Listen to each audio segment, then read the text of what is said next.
my name is Jason Fyk. I'm the founder of the Social Media Freedom Foundation, 501c3 nonprofit. We are fighting for online freedom for you. In 2018, I filed a case against Facebook, and I've taken that all the way to the Supreme Court, and I'm on my way again to the Supreme Court. And we've also recently filed a constitutional challenge of Section 230, which affects all America. And in fact, recently, even most recently, we put together a new legislative bill proposal to fix Section 230, right? To fix the online social media problem called the Online Freedom Act. And right now, I will continue to fight for all of America. I won't give up this fight until we fix and restore freedoms online. Spent a lot of years involved in social media and built a very, very large audience on Facebook years ago. And, we at our peak probably had about 38 million fans. 38 million fans for what? On Facebook, wow. Right? All different pages. It's very, very large pages, big followings. And, I turned that into a marketing thing, and we were making good $300,000 a month. And this was in the heydays of Facebook. This is before they recognized that their advertising program actually directly competes with their own users. And over the years, unfortunately, they moved in tighter and tighter and tighter until they basically found a reason to just get rid of me. Now they think or say that it's objectionable in some way or offensive in some way, but reality is it wasn't. It was nothing different than it had been in previous years or anything else like that. So, I had this big business, and I used to do big money, but then when they took it down, we kind of caught them red-handed because they took the content down saying that it was somehow objectionable. But I went to a competitor of mine, and they went to Facebook, and Facebook said they wouldn't restore my stuff for them, or excuse me, for me, but they would for them. Which was odd because the content was identical. It had nothing to do with content, but it had to do with the owner. Mm-hmm. So it meant that I caught them kind of red-handed, and so in 2018 I sued Facebook. Could you give me a little bit of timeline? So when did your social media accounts grow to 38 million people? Like, what was the time period that was happening? Well, I had started on social media in 2010. Mm-hmm. And in 2011, I got, towards the end of 2011, I got very aggressive about building a social media audience. By 2012, somewhere around there, I do recall, actually, I counted up my fans because I started working with College Humor. And it was about 17 million at the time. Wow. And what was the subject matters that you guys were putting out there? Well, I ran most of the Family Guy fan pages. I ran all different named pages here and there, and I guess my primary business was WTF magazine. And of course, everybody says, "Well, that's the acronym. What the F?" And no, that actually is not what we were. We were Where's the Fun? It was a play on the acronym because everybody would remember it, but we were really kind of above board in our content because everybody says, "Well, then you must have put up bad content." No, we put up basic stupid memes and funny stuff, and I told my crew to always just stay away from kids stuff, stay away from criminal stuff, and just make fun of stuff. Just make, funny stuff. And we were very good. I mean, I had a post once, 168 million likes. Engagement was ridiculous, 500 million, These were the days when you really could get stuff to take off quickly. And that was like 2012, and then it got up to, sometime in the 2013, 2014 range, we had, I know documented I have at least 25 million, but we were closer to 38 if you counted everything that we had going on. It was huge. And they just took it from me. Was there any political, was there were you guys talking about politics at all? This is completely... had nothing to do with politics. Nothing. We simply entertained people. That's all we did. Just had fun. I stayed away from politics because politics would quickly get me shut down. Now, I will say that we lost 99.9% of my reach overnight in early 2014 because Facebook was competing with us. They wanted to shut us down so that they could put their advertiser-sponsored content up. And, we went forward from there, and we went to 2016. I finally got completely wiped out, right? They shut down 6 of my pages, 14 million fans or so, overnight, gone, poof. Not all of my pages, ironically, but good number of them. And that was where we, had got them because they put that content back. And only for my competitor, who of course paid them substantially more. And when I mean substantially more, meaning I had spent like $43,000 in advertising to that point because organic reach was free. You didn't need it. Well, sure enough, they had spent $22 million in advertising. Much, much, much larger audience, right? Mm-hmm. So we sued them. 2016, it proved that they were wrong. It took till almost 2018 before we actually got the case filed. It's complicated because, of course, it all relies on this one law, Title 47 USC Section 230. Most people just understand this as 230.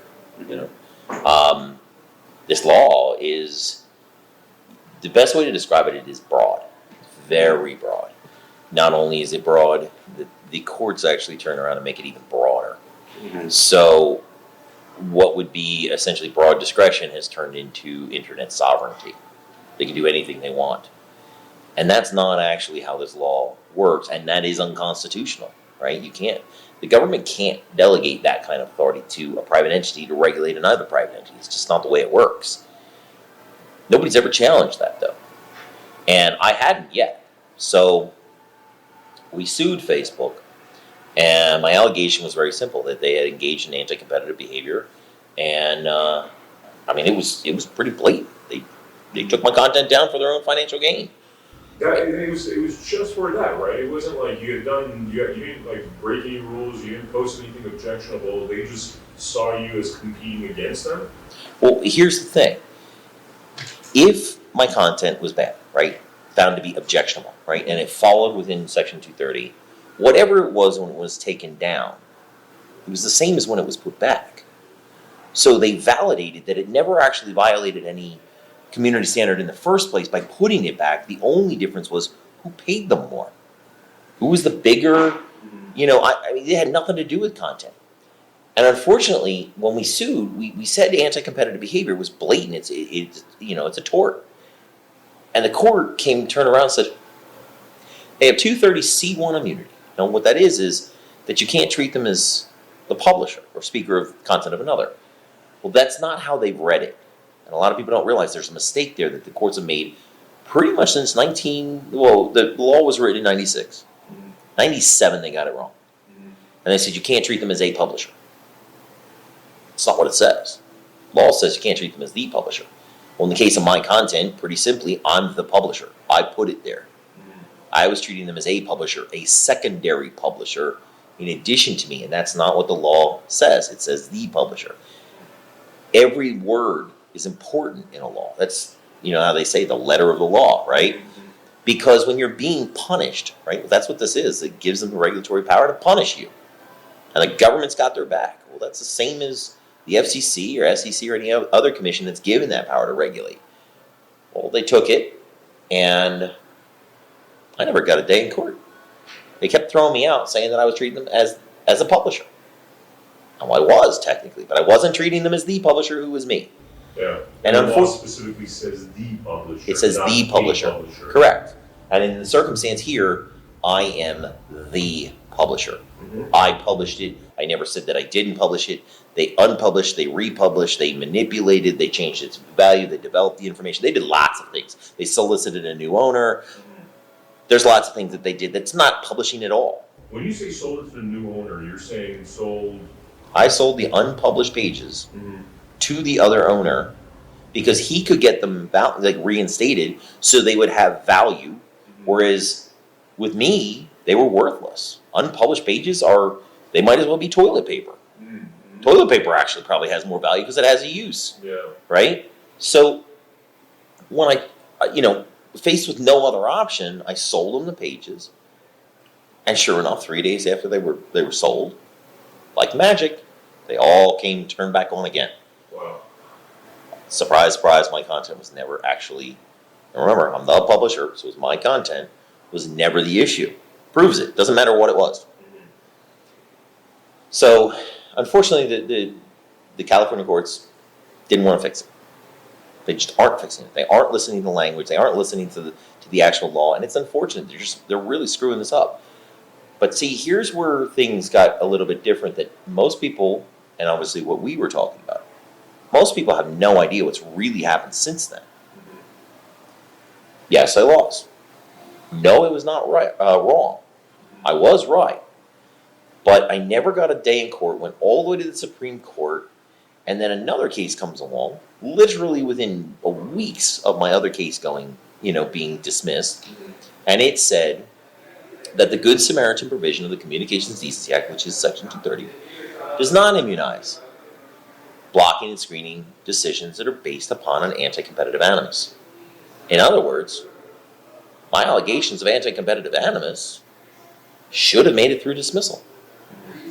Same statute, same allegation, and they said, well, no. That case analyzed 230C2. Yours was a 230C1 case. Well, see, here's the thing. What most people do not realize, and this is semi-technical. Could you tell the difference between C1 and C2 for the viewers? Sure. So the point of it works like an outline. 230C is your title, right? And it says protections for Good Samaritan blocking and screening of offensive materials. C1, which is the next one down, that says that no provider or user of an interactive computer service shall be treated as the publisher or speaker of any information provided by another information content provider. Boiled down, it means you can't be treated as somebody else for what somebody else posted. They said I was treating them as somebody else, so they're protected, except for somebody else was me. I wasn't treating them as me.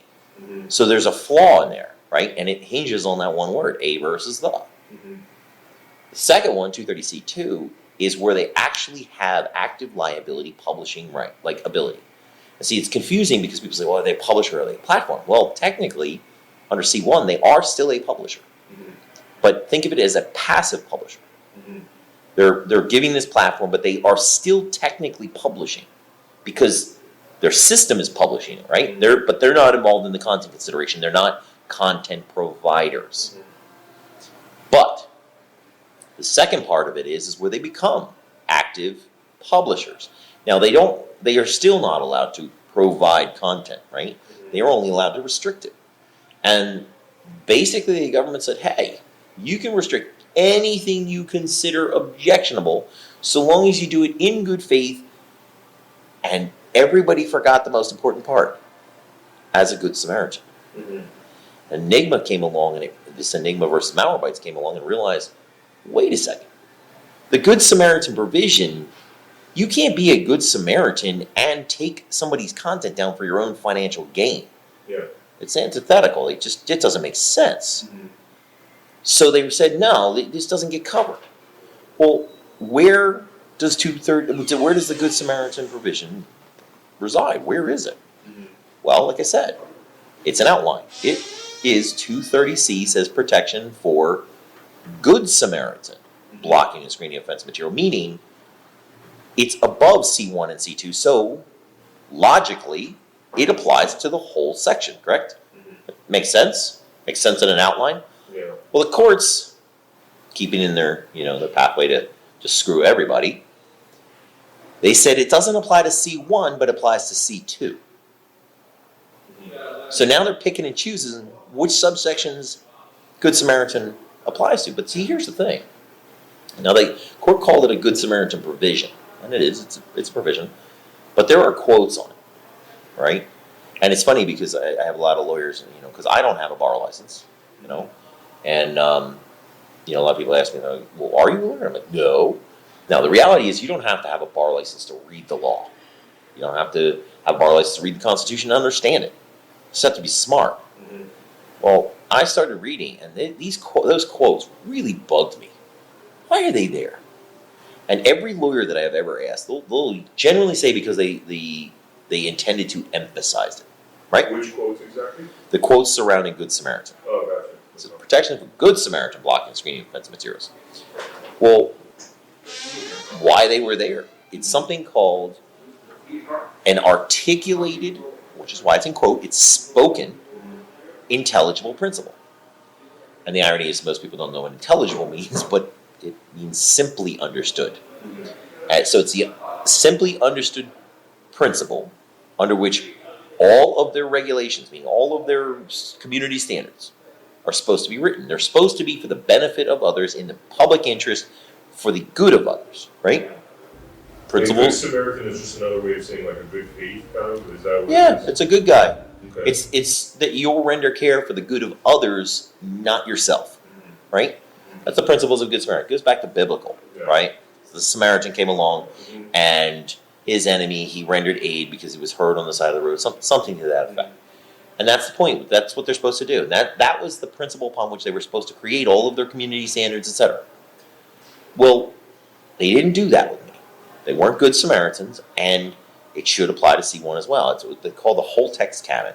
Basically, you're supposed to apply to the whole text, right? And consider it harmoniously. A lot of different, they're called canons of statutory construction. So the way laws are built. So we got in this whole thing back and forth, and then I started going down the rabbit hole. And I'll tell you, everything that they talk about online, all the general consensus that's out there, it's all wrong. No other way to put it. Which general consensus? Well, for example, Section 230 is a protection for the First Amendment. No, it's not. Not in any capacity. Why? Because a First Amendment right is a right. It's ensured by the Constitution. You don't need a statute to protect it. All Section 230 does is immunize a company right now to restrict the life, liberty, and property. No, it's not. You can go, life, what? No, not the life. They don't have that power, but they do have the ability to restrict the liberty and property of the third party. You, me, everybody else that uses it. And they have government protection when they do it. I have a question there. Like, I've actually read a law that states that any laws, regardless if they're codified or not, that are repugnant to the Constitution, are deemed unlawful. Something to that degree. That is correct. I mean, wouldn't Section 230, in its essence, be repugnant to the Constitution? It would. Absolutely would. And as a matter of fact, that's what we had brought to task. So when the United States writes a law that can restrict liberty or property, it has to grant you due process, right? You get your day in court. If they take something from you, right? If it's done illegally, it's called an illegal taking. You're not allowed to take something from somebody, any U.S. citizen. You cannot take something, either life, liberty, or property, without a day in court. You get to challenge it. You get your full due process. Well, the United States gave them the power to restrict my liberty, my property. They took it under the protection of government, and I never got a single hearing. Nothing. I never got a day in court. So I was denied by the United States government of my due process rights. And the thing is that, is it the law that's repugnant to the Constitution, or was it just what happened? Well, now here's where it gets kind of interesting, is because the United States had denied me my constitutional rights, which meant that I now had the standing to go after the government for harming me, which we did. And we filed the first ever that we know of constitutional challenge of Section 230. And What year was that, by the way? that was April 26th of this year. Oh, okay. This was just around, this was a month and a half ago. We're actually waiting on the Attorney General of the United States, whether or not they're going to enter in the case, within the 60-day time period. And basically it is a First and Fifth Amendment challenge. And for those out there that really want to understand the technicals, it is a major questions doctrine issue, both on their face and as applied. And these are all on their face and as applied. Because the application is the way that 230 has been screwed up, and right on their face, it's right in the statute, you can't do this. So there's a major questions issue, which is a private entity does not have the authority to answer major questions for United States citizens. Like, for example, vaccines. They're answering major questions for millions of people, right? They're making the decision for you, are they not? And they're doing that under the protection of government. Second one, which is very similar to the major questions doctrine, which is the non-delegation doctrine. Now, that one's a brutal one. That one, they're going to have a hard time getting past that one. Why? Because the non-delegation doctrine basically says that a private entity cannot be granted the power to regulate another private entity by the U.S. government. It's unheard of. Why? Well, there's a case called Schechter-Poultry, which was the first precedent. But there's another case that's very similar to ours, and it's Carter versus Carter Coal Mine. And the basic principles was The Bituminous Coal Mining Act was given, they didn't know how to regulate the coal mining, so what they said is, hey, Mr. Coal Miners, we're going to give you the power to self-regulate. If you have a larger company, you'll have more delegates for voting, and smaller companies have smaller, less numbers of delegates. Well, what ended up happening is, inevitably, the larger companies regulated to their own benefit, did they not? Yeah, makes sense. Self-interested private companies. Hey, little guy, you have to do the things that you can't do, that we can do, because we want to regulate you right out of business. Well, they fought back and they said, you can't do that. It's unconstitutional. They don't have the right to regulate me because they're not a governing body, right? They were never elected. So the long and the short of it is that delegation of regulatory authority is unconstitutional on its face and as applied. No ands, ifs, or buts. All you have to do is go read it. Well, of course, that's where the intelligible principle comes into play.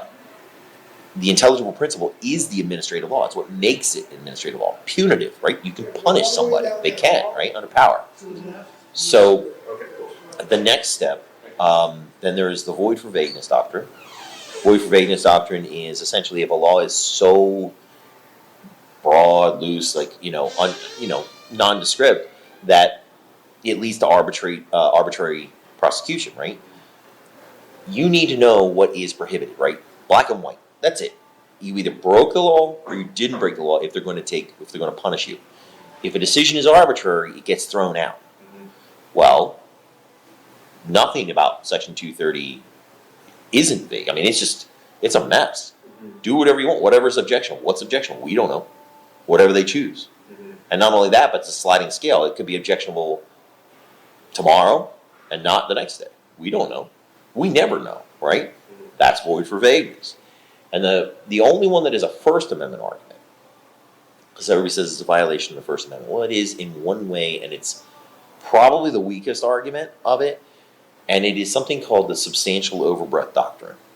And what that says is that when a law is so broad that it does more to restrict lawful free speech than it does to actually do the job that it was intended to do, it is substantially overbreadth.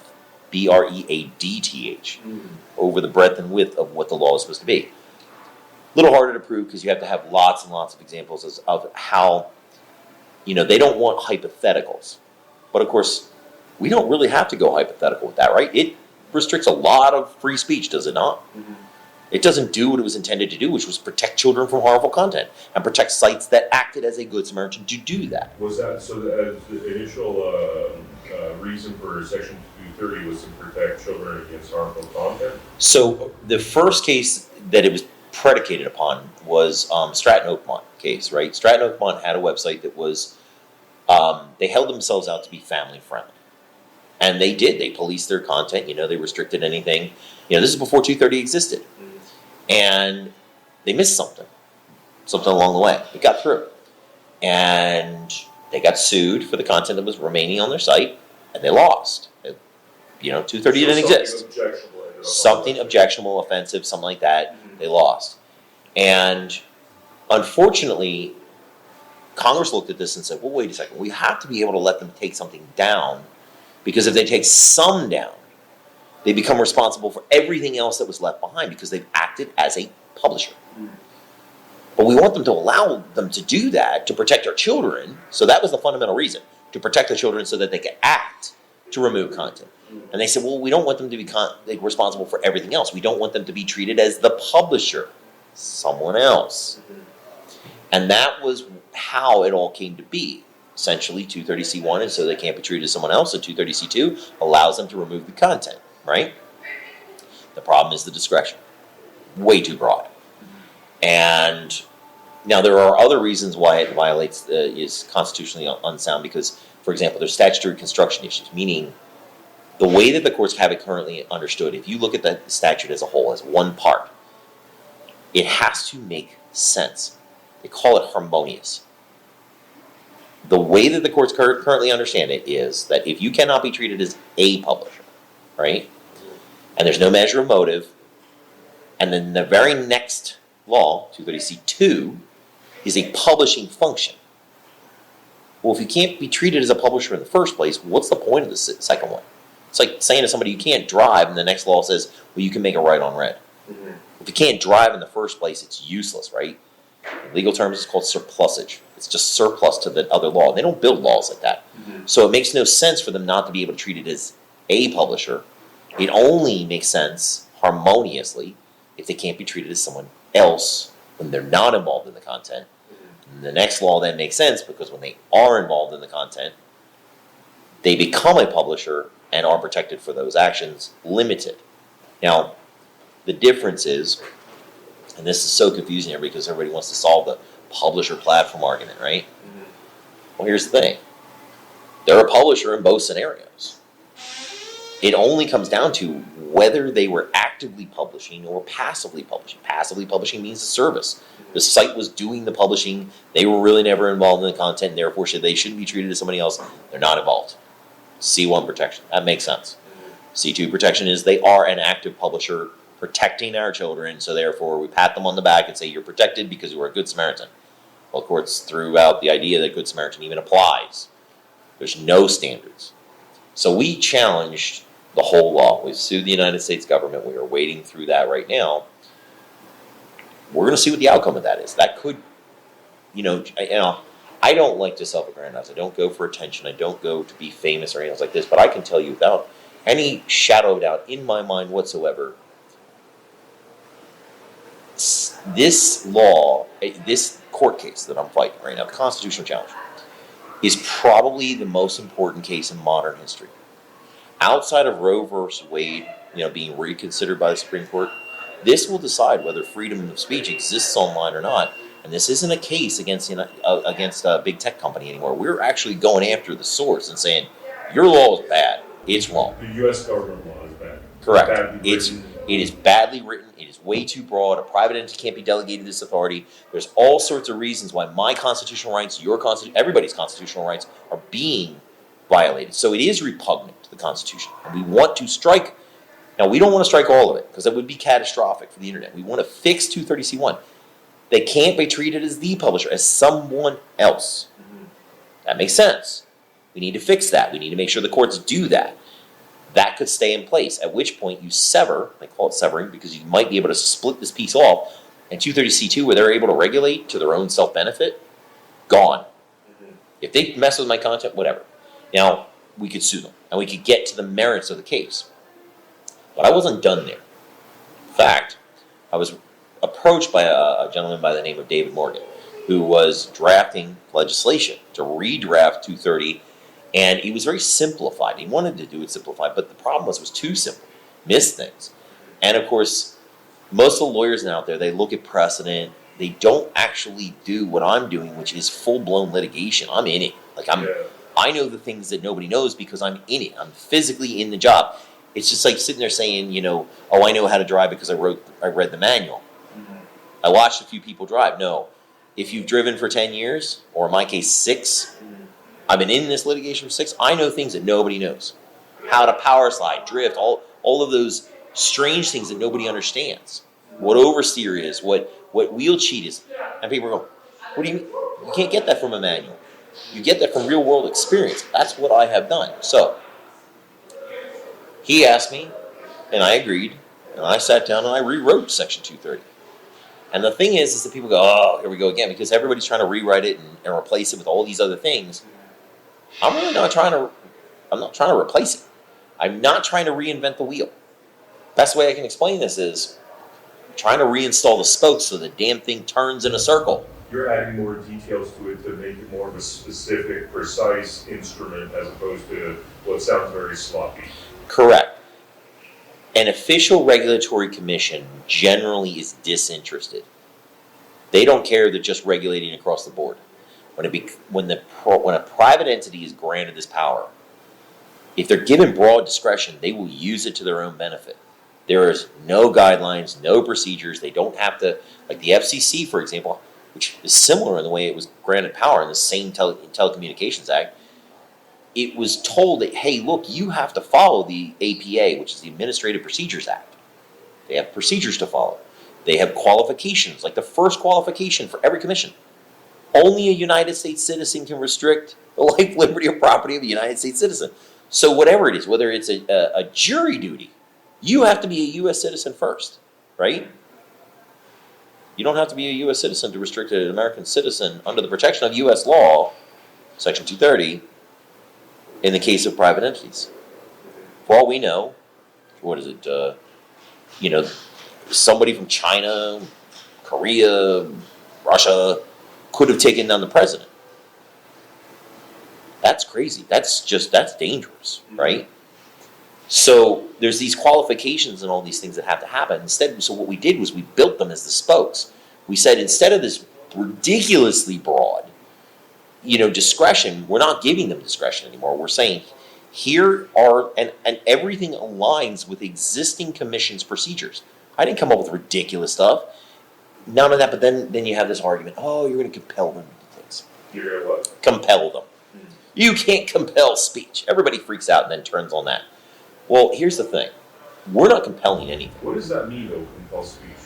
So, if you were to say if I rewrote 230 and it said the company must keep political, and this is all it said, the company must keep political speech online. That's compelling. That means the United States government is giving them a mandate that they have to do it. We're not saying they have to do it. We're saying they have to do it as a contingency of the protection, which is not compelling them to do it. It's simply saying, if you don't do it, you don't get the protection. But you can still do it under your constitutional rights. Like you could take that stuff down, but then you're going to have to forego. You don't have Section 230. Correct. The way you get that protection is by obeying Right. guidelines. We are respecting their First Amendment rights, and we're saying you can take down anything you want. We don't care what it is. You totally have a right. And everybody says, well, great, then we can sue. No, actually, you can't. Because here's the thing. If you had a kitty cat site, and your rule said that you can't put up pictures of puppy dogs, and they took down somebody that put pictures of puppy dogs up, is that illegal? No. Right? Do they have a First Amendment right to do so? Yeah. Were you financially harmed? Did they defraud you? Did they do anything that was illegal in any fashion whatsoever? No. If you don't do anything illegal, you have no cause of action to sue, which is to say they still can take down anything they want. They can have virtually any reason they want. But if they go outside of the obligations that are set forth by the new Section 230, the Online Freedom Act, right, or the OFA, the Online Freedom Act says, well, if you don't keep these things in place, well, then you can still do them. You might still not be liable, but you do not get liability protection from the United States government for doing it because it's not as a good Samaritan, it was not in good faith, and it was not in the interest of the public for the good of others. End of story. They revoked that protection. So, yeah, it doesn't mean that the internet's going to collapse. It's not, the apocalypse of the internet. They're not going to take everything down. They're still going to have an incentive to make sure that their site is good. I mean, that makes sense, right? If they want it family-oriented, cool, make it family-oriented. Tell me what one of our examples of an obligation is to plainly and precisely state what the prohibitions are. Why do we say that? Now, that's lay terms, but in legal terms, in terms of constitutionally, is that if the FCC or SEC or any other commission that has this power wants to regulate you, do you know what they have to do? They have to, what's it called? It's called fair notice. You have to know that a law exists, right? And I'm not making this up out of thin air. This is actually FCC, Fox versus FCC. This is exactly what it is. They changed the law. They didn't have enough time. They weren't given fair notice of the prohibition, so they couldn't have known that it was against the rules and regulations, and therefore it was thrown out because it was arbitrary and capricious. Well, there's what that does. It does the same thing as what it is technically, but in lay terms. Another one, we say to timely, I don't know the exact verbiage off the top of my head, but it's basically timely notify of what the violation is, and specific violation. Okay, what is that? Well, in legal terms, it would be called show cause. If an agency like the FCC takes an action, which these are just a representative of Congress, and it says, okay, we're going to take an action against you, show me why. Why did it happen? They don't have to do that right now. There's no procedure for that. There's no safeguard whatsoever. They can sit there and say, you violated all, I mean, this is literally the verbiage. You violated one or all of our community standards. What the hell is that? Yeah. That's just ridiculous. Which a law, because most people don't recognize that that's actually what this is, regulatory code, power to make law, backed by the U.S. government. So when they make that law, it has to be precise. You need to know black and white whether you are going to violate or not violate the community standard. End of story. Things like that. We put those obligations in. And the last thing about the Online Freedom Act that's really interesting, because of course, now that we've made all these changes, and we were essentially going to make it work the way it was supposed to work. We're only just adding, meat and bones to the procedure portion of it, saying, hey, look, this is a strict mandate. This is what you're allowed to do. None of this nonsense of doing anything you want anymore. What about the nuisance suits? In technical terms, it would be frivolous lawsuits, right? We've set up an arbitration level, which essentially the person motioning, the person who has the dispute says, hey, you took my content down not in good faith, not as a good Samaritan, right? Which is what they'd have to prove to the court. Mm-hmm.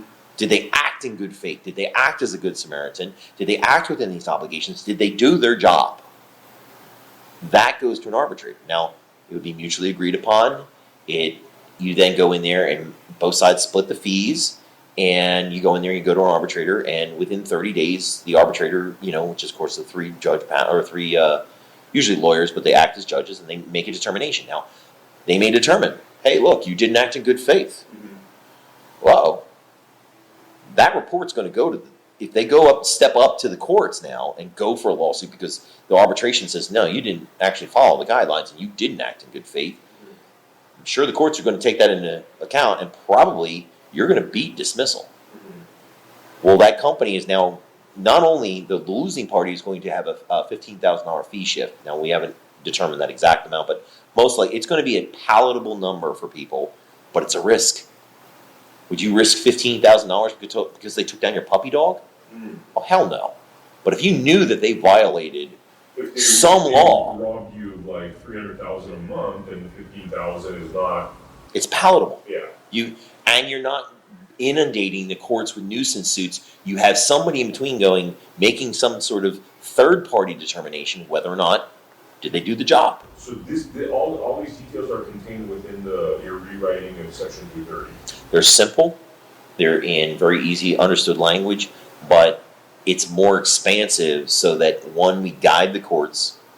So, for example, I'll tell you how we fixed the publisher, right? Because we've talked about that issue.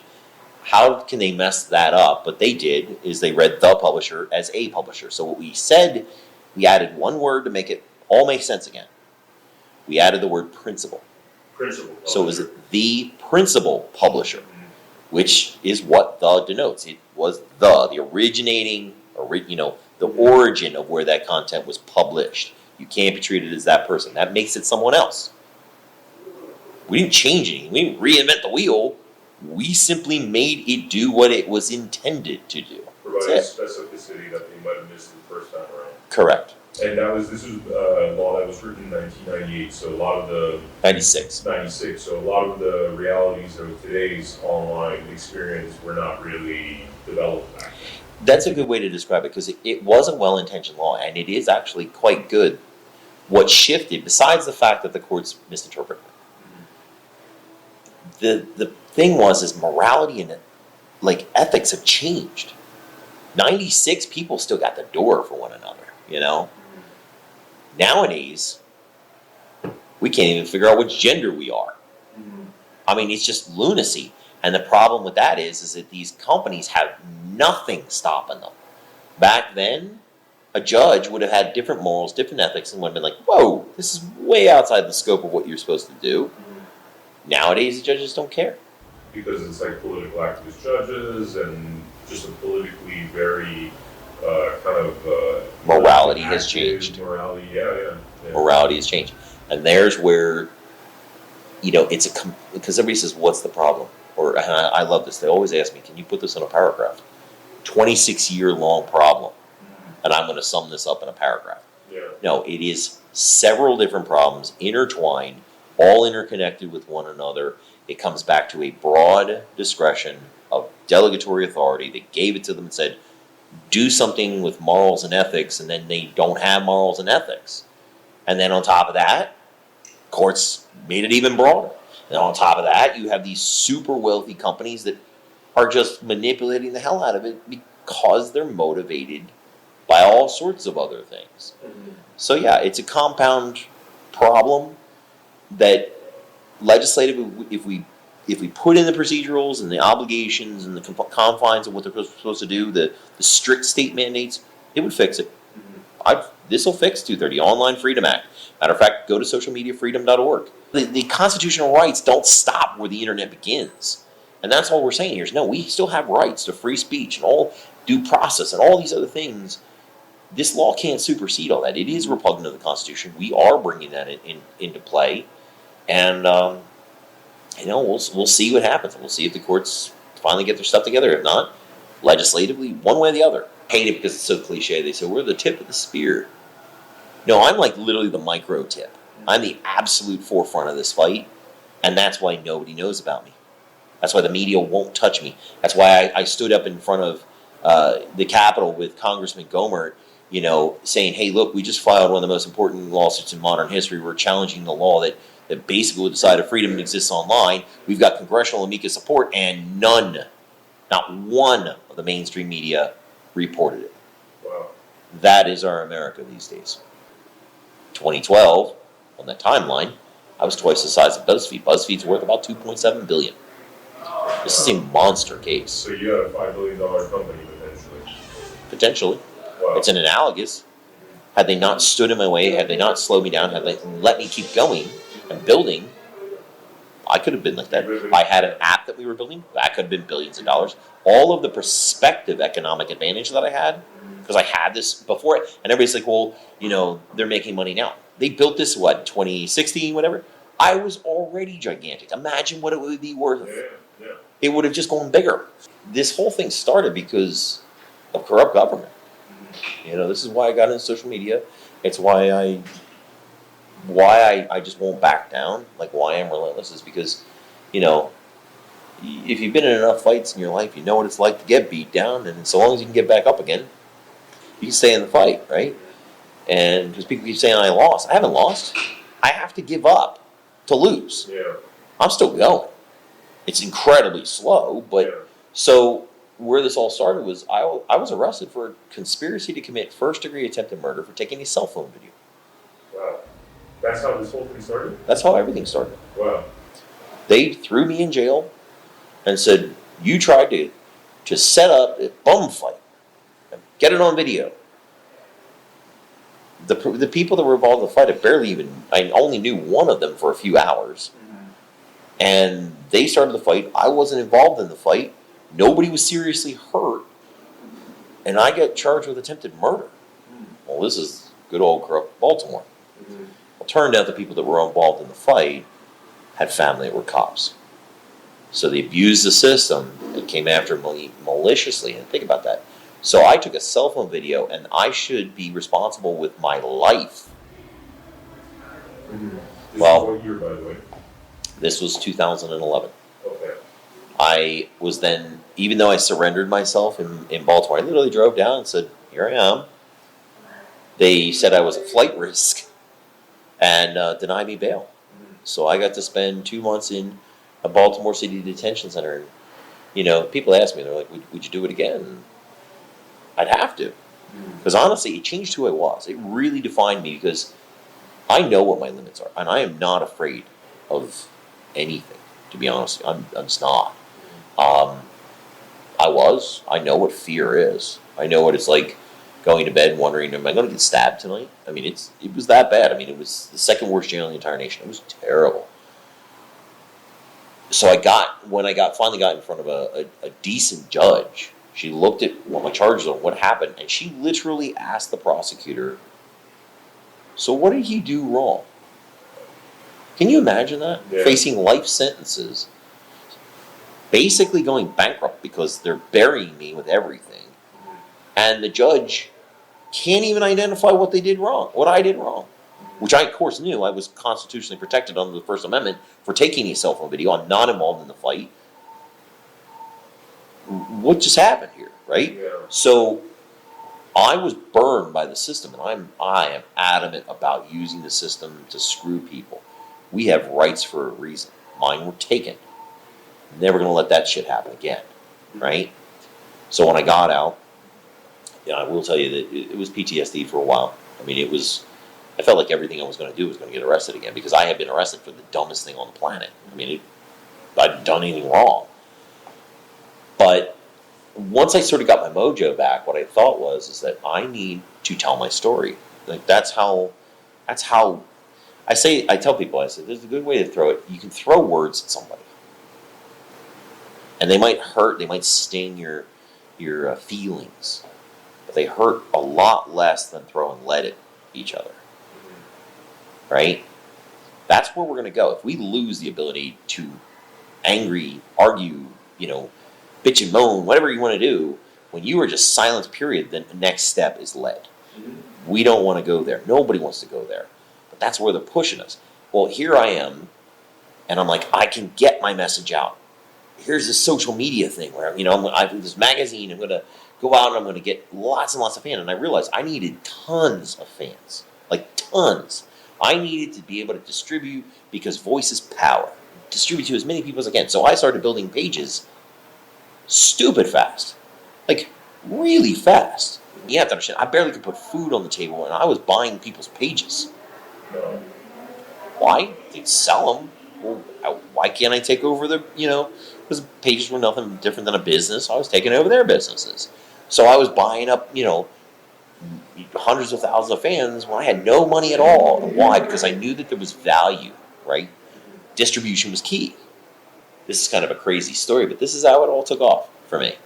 It was 2012, and my son was 3 years old. He walked up to me and he said, "Daddy wrestle?" Which was him asking me to wrestle with him, right? Like we would roll around on the floor and, do the WWF kind of stuff, right? And I was so stressed out because we were going broke. I was losing my home. I was physically going to be on the streets in like a month and a half. And freaking out. And I thought to myself, somebody has got to be willing to pay me to advertise. Somebody. So I thought, okay, what is similar to me? And I thought, okay, well, I do memes and funny stuff. It's college humor. Made sense. It was pretty good analogous. So I called him, cold called, flat out cold. And I said, hey, are you guys interested in web traffic? I could send people to your site. And she said, no, we only work with corporate partners who can send at least 1 million hits a month. I said, 1 million hits a month? I can do that today. She goes, excuse me, what? I said, I can do that today. She goes, well, can we set up a test? I said, it's already done. So what do you mean? I said, just go check your analytics. I was doing it while I was talking. So she gets on the computer, and all I hear on the other end of the phone is, oh my God, what'd you do? So I sent people to your site. She goes, you gotta stop. So why? You crashed our servers. That's awesome. I sent 380,000 unique hits in 3 minutes. And it propagated 1 million total hits in under 5. I didn't even do it in 1 day. I did it in 5 minutes. People don't understand what real reach is, what full engagement is, right? They stole that from everyone. I basically was huge. It just crushed it. So I said to her, I said, are you interested? Now, yeah. And she said, yes. And you have to understand at the time, I had $17 in my pocket. All of my accounts were overdrawn. Credit cards were all shut down. My credit was trash. And I'm losing my house to sheriff's sale in a month and a half.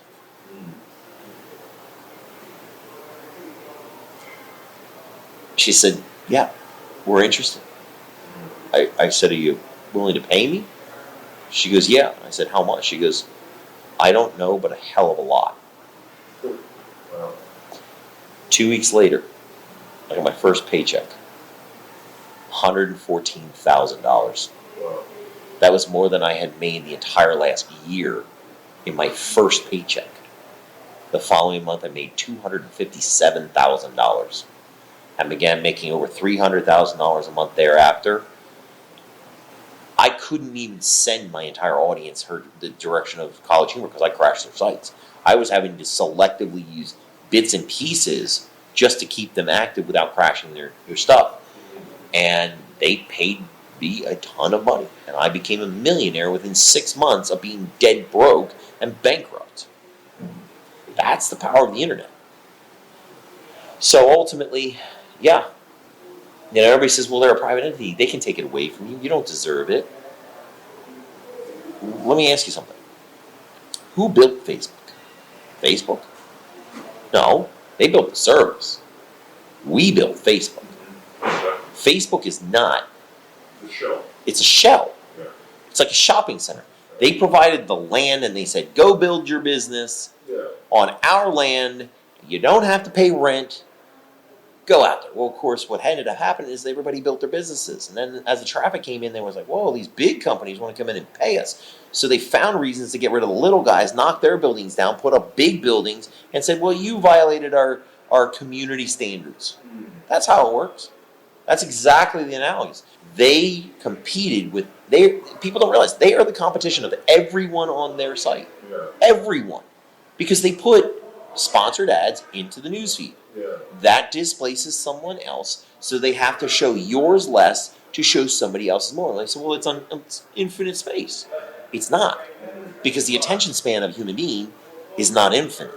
So even if you consider that everybody looks at it, let's say for an hour a day, and there's what, 300 plus million dollars, so there's 300 million people in the United States, an hour a day, so there's 300 million hours of time, and they're going to look at, in the hour post, maybe 30 posts, you can mathematically come up with an actual finite number. It's not unlimited. The closer to the top, the more likely it is to be seen. Well, now, you don't see your friends anymore. You see ads, you see suggestions, you see the garbage. And here's the thing. If they're showing you an ad, or they're suggesting for you to see something, are they not the content provider? Yeah. Yeah. They're developing that information. By definition, they're a content provider, and yet not one single court will hold them accountable for what is blatantly, by definition, content provision. There's your problem. It's not that the law is necessarily wrong. It's broad. It's too broad. But it's actually the application of it as applied. Courts have just applied it too broad. You have to fix the fundamental law first. The law is wrong. It needs to be built out much more finite so that they only have specific protections rather than this broad nonsense that they've got right now. It has to conform with the Constitution so it's not repugnant. That's what we're working on. That is what I am specifically working on. And what I would say there is, this isn't free. This thing is basically used up all of my resources because people are like, how did you fund it? By myself. I put myself completely on the line. I mean, I risk somebody sitting there going, whoa, we can't lose this power and taking me out. I mean, it's that dangerous, But, I put my future on the line. And if you want to help, I mean, there's people out there that can help. It doesn't have to be a lot. It can be a lot. But this is expensive. And the thing is Social Media Freedom Foundation, right? socialmediafreedom.org. We are 501c3. It's tax deductible. If you're going to go to a charity, how about one that's actually protecting your rights? Like, I'm not fighting just for me. I mean, this affects you. This affects everybody. It affects even beyond the United States. So it's not even just the United States citizens. This will have ripple effects to the entire nation. And everybody else is talking a big game. We're actually doing it. There's the difference.